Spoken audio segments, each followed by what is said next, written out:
Malaman-laman ko, may pictorial Black Manila. Lumitaw kasi si Malupiton yung model. Fuck that shit, man. Sinyo may hinanakit sa Black Manila dahil sa pagkuha bilang model kay Malupiton na isa sa mga sikat na vlogger ngayon at willing umano itong bayaran ng malaki ng Black Manila para e-promote ang kanilang clothing. Dahil nung si Sinyo ang model nito ay wala umanong inoffer na bayad ang Black Manila dahil kaibigan niya ang owner nito. Panoorin natin ang pabirong sinabi ni Sinyo para sa Black Manila. Malaman-laman ko, may pictorial Black Manila. Lumitaw kasi si Malupiton yung model. Fuck that shit, man.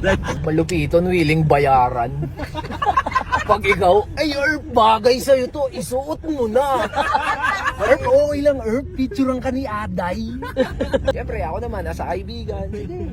Tapos malaman ko, nang huli, ang kwentuhan kami, ito kanya, Earth, ang mahal pala ng talent pinili Malupiton. Kumirot ulit! Parang hindi ko narinig na may nagbabayad pala tong mga to.